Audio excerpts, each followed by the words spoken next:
तो हम परमात्मानंद की वृत्ति धारण करते हैं तो हमारे हृदय में त्याग अपने आप उदय हो जाता है। निम्न भोगों का, बिना परमात्मा चिंतन के, बिना परमात्मानंद की अनुभूति के त्याग नाटक हो सकता है, त्याग नहीं।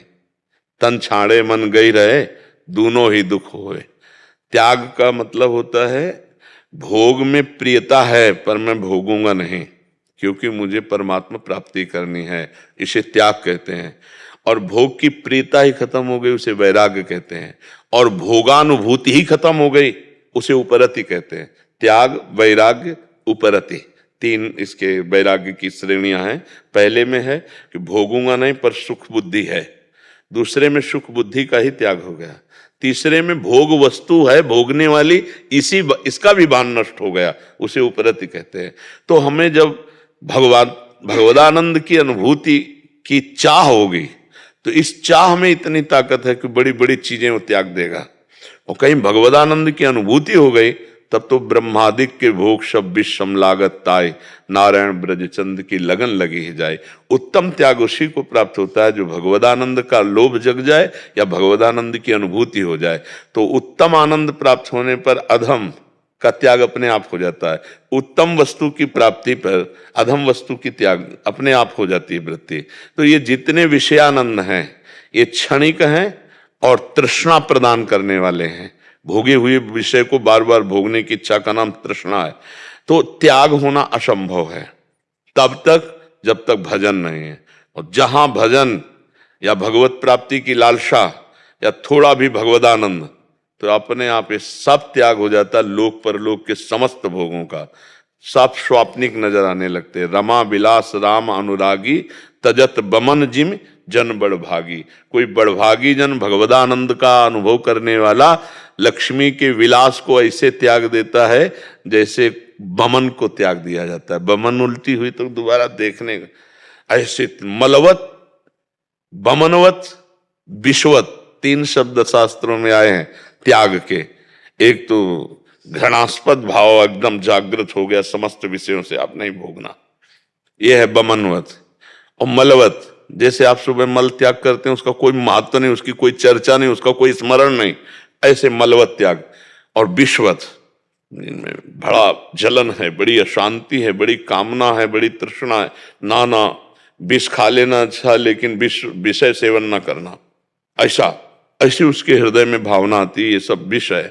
तो अब वो कैसे उनका सेवन करेगा भोगों का, क्योंकि उसके अंदर मलवत भावना आ गई, वमनवत भावना आ गई, विश्वत भावना आ गई।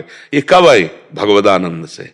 बिना भगवदानंद के नौटंकी नाटक हो सकता है, त्याग नहीं हो सकता है। असली त्याग का स्वरूप है विषय की उपस्थिति में भी विषय भोगने की इच्छा ना होना। हर सुख सुविधा लेकिन हृदय उदास है भगवान के चरणारविंद के लिए। जैसे मछली जल के बिना नहीं जी सकती, ऐसे भगवान का भक्त भगवत स्मृति और भगवत तन्मयता के बिना जी नहीं सकता। तद स्मरणेन परम व्याकुलते थे। अब कुछ भी त्याग उसके लिए सब सहज सरल है, क्योंकि वो सच्चिदानंद गाढ़ रस को जानना चाहता है या पाना चाहता है या पा गया। तो ये छीछले क्षणिक नाशवान भोगों की तरफ उसकी वृत्ति ही नहीं जाएगी। और अगर अभी जाती है तो केवल बातचीत है, अभी परमार्थ नहीं है, नहीं तो नहीं जाएगी। मतलब शुद्ध परमार्थ के पथिक का हृदय ऐसा रहता है जैसे दीवाल घड़ी का सेल हटा लो तो सेकंड की मिनट में घंटे की घंटे हिलेगी नहीं। ऐसे ही उसका मन बुद्धि चित्त सब परमात्मा में। सेल खत्म, त्रिगुण का सेल खत्म, माया का अब उच्छा नहीं। जाहि न चाही कबहु कुछ तुम सन सहज सने, बसो निरंतर तासुर सो राउर निज गे। चाह मिट गई तभी तो महात्मा होता हो, चाहे पैंट शर्ट में क्यों ना हो। महात्मा चाह मिटा दे, चाह मिट्टी चिंता मिट्टी मनुआ बेपरवाह। तो ये चाह तभी मिटती जब भगवदानंद की अनुभूति होती है। बिना भगवदानंद के पाखंड का बोलबाला रहता है, दंभ दिखावा नौटंकी नाटक और भोगना वही विषय सेवन। क्योंकि इंद्रियां प्रथम स्वभाव की होती है, अगर भगवदानंद नहीं मिला तो मना कष्टान इंद्रियां प्रकृति स्थान कर सकती, ले वहीं जाएगा। तो बात करेगा त्याग की और क्रियाएं होंगी भोग की। इसी को दंभ कहते हैं। दंभ कहते हैं जो है नहीं वो बोलना दिखाना। लेकिन असलियत में जब तक भजन नहीं होगा तब तक मन को विषयों से नहीं रोका जा सकता। और भजन होगा तो रुचि ही नहीं रह जाएगी। खुद आप जब करके देखना, रुचि ही नहीं रह जाएगी। मतलब जैसे स्वप्न में जब हम लड्डू खा रहे होते हैं तो बड़ा स्वाद और पेट भर रहा होता है, लेकिन जगने के बाद ना लड्डू में आस्था रहती है ना पेट भरा रहता, सबका सब झूठा होता है। ऐसे ही होता है, जे ही जाने जग जाए हेराई, जागे जथा स्वपन भ्रम जाए। असली त्याग है भगवदानंद की अनुभूति।